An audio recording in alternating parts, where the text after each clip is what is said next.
Alright everyone, welcome back to another video. Last time we left off with scenes in France and England after the raid in Dieppe, and we are now moving on to... The score was 0 for this Japanese plane, August 1942. Caught on the ground. Here's one Japanese 0 that never got off the ground in the fight for Tulagi, one of the Japanese-held islands in the Solomons. It lies in a revetment smashed by attacks of the U.S. Army Air Force. Soldiers are reporting damage done by U.S. bombs and shells prior to the occupation of the island on the morning of August 7th. The landings at Guadalcanal 2 hours later were preceded by a preliminary naval bombardment which drove the Japanese to take shelter in the limestone caves which honeycomb the region. At first, little opposition was encountered at Tulagi, but when darkness fell, the Japanese counterattacked, emerging from the caves and from the jungles, and considerable hand-to-hand fighting resulted in the darkness. But by the next morning, the Americans succeeded in clearing up the area. Yeah, the fighting on these islands, it gets very, very heavy. The Japanese fight basically to the last. And they will all, most of them will not make it because of this idea. Like I talked about before, the Japanese do things to themselves rather than get captured. The Marines get a hand from man's best friend. August 1942. Canine Marine. The German Shepherd dog stands by his masters on the shore of a Pacific island. Any foreign movement will be heard or spotted by him as he helps his master see that the situation is well in hand. The landings in the Solomons marked the first time that a trained dog unit had been used by American armed forces. The dogs were constantly employed during the operations of security and extending the beachhead, and proved themselves as messengers, scouts, and agents of night security. In the field, the dogs did very well on the sea rations that were fed to the men. According to their trainers, the dogs did even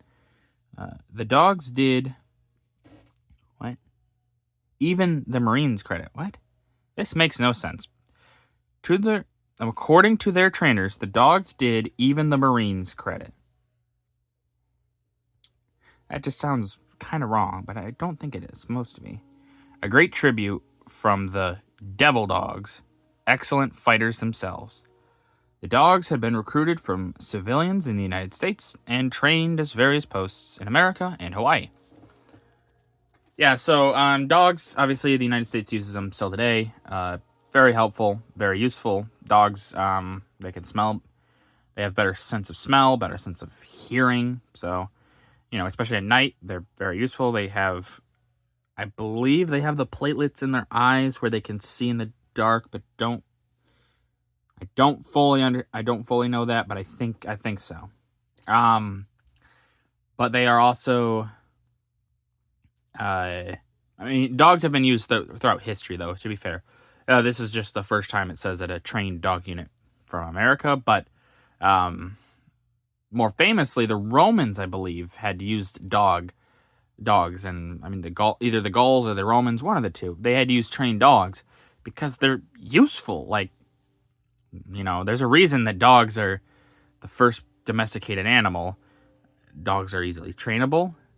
They are very intelligent. Well, wolves, but same difference. So it's really easy to have them in a command squad or things like that, and they'll follow orders. Now, yes, they won't follow orders as quite as good as like a human could, but they will still do pretty good, and they are usually pretty loyal. Now, not always. There are, they can be bargained with food sometimes, but yeah. Actually, a little fun fact, a little bit of a better night guard would actually be geese, because they're very territorial. But that's just for guarding. But they're very territorial, and they can't be bargained with. They are spawns of hell. So, just kind of how it works. The Jeep comes to South Pacific, August 1942. Jeeps and Marines. Jeeps crowded with Marines push through the jungle on the Guadalcanal front. So, yeah, that's it. Just more Jeeps. Or, well, not more Jeeps, but Jeeps in the jungle. And yeah, Jeep gets used quite effectively here. They're good for this off-roading. They're just useful all-terrain vehicles, so the U.S. Army uses them en masse. Which, that's why they're still prevalent today.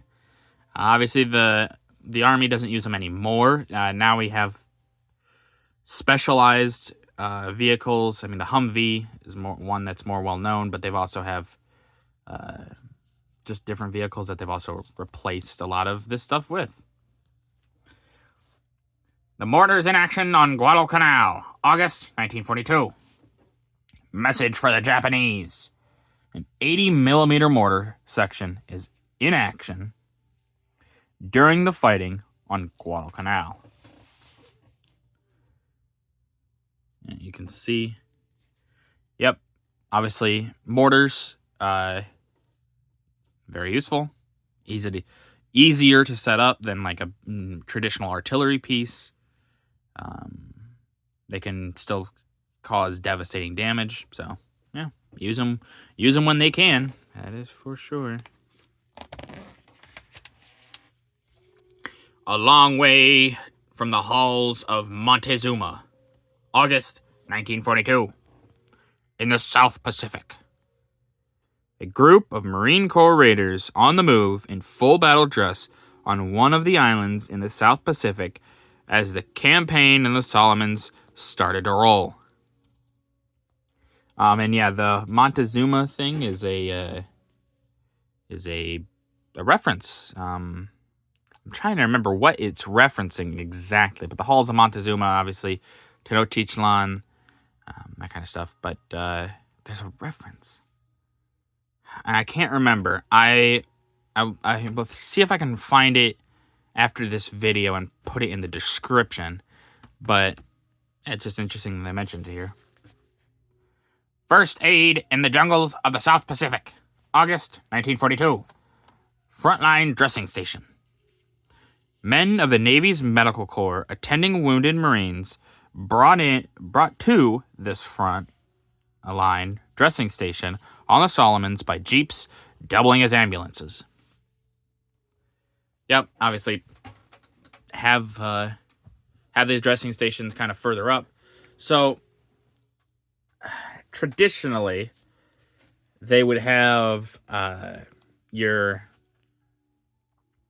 depending on the severity of the injury of a Marine or a soldier, just in general, they'll usually have two lines of medical assistance. Now, here in the Solomons, it's a little different, but we're going to use as an example maybe World War I. This is a little bit further back in time, obviously, but it gives you an idea. So they would have the forward operating medical station. If a Marine could, it was easily patched up, things like that, they would send them there.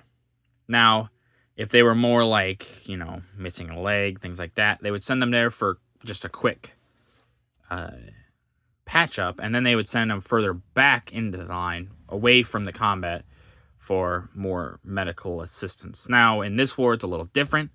There's not really any safe place from the battle with the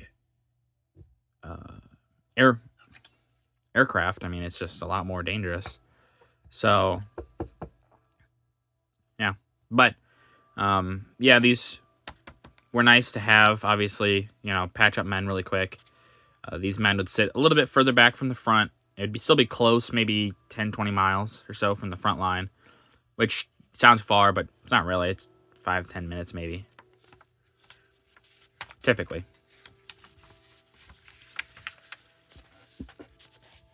stepping stones along the road to Tokyo. August 1942. A Pacific atoll invaded. A column of U.S. troops are photographed by Coast Guard combat cameramen as they advance to continue the attack on the Japanese who had been pushed back to the other end of the South Pacific atoll. A large Japanese seaplane is partially submerged in the lagoon following strafing by American planes. In the right foreground, Japanese fuel barrels can be seen. So right there, and then you see the plane right there. Yep, American soldiers. Right now they're just seeming like they're in relaxed marching. Just not big rush, nothing like that. They're just marching forward to get up to the front, wherever that could be. And you can see it goes all the way around this lagoon. Goes all the way over here. In full compliance with the Geneva Convention. August 1942. Prisoners of the United States. A group of Japanese prisoners of war being marched off to the prisoner of war camp on Guadalcanal. There to be treated with full honors of war, in contrast to the treatment accorded to American and British seized by the Japanese in the engagements in the South Pacific. Details of which were revealed to a horrified world by Allied prisoners who were fortunate enough to escape. So obviously, a lot of the Allies, there are some cases where they do not. And at home, the United States was performing pretty awful things, more or less. Like the ghettos that the Jews were put in this war before they were put into concentration camps. It kind of happens with the Japanese in America. Actually, just any Asian, because, most people couldn't tell the difference, sadly. So, but yeah, a lot of Asians get put in basically ghettos. Horribly mistreated. But, yes, the Allies would typically, not always, especially depends on who they were capturing, but treat their prisoners of war pretty good, according to the Geneva Convention, which most of the Canadians is the reason why that's set up. But typically America would be considered better, especially if you're Germany. A lot of Brits did not treat their prisoners of war very good if they were German. If they were American, the Germans would more likely surrender to Americans because they knew more than Soviets or Brits, because those two would tend to treat them a little bit more harshly. Soviets more so than the Brits, but Americans would typically treat them pretty well. And then there would be the Japanese, how they treat their prisoners of war. I've said it in previous videos. Awful. Just how they, not even just the prisoners of war, just prisoners in general. Awful. Awful during this war. The Japanese government, I believe, still denies that it even happened. Some of this stuff is awful. Horrible. But hopefully whoever did these things was punished thoroughly. But that's going to do it for this video. If you guys liked the video, leave a like. If you didn't, leave a comment. Tell me what I can improve on. I always appreciate your feedback. And as always, subscribe. It really does help out the channel. Thank you.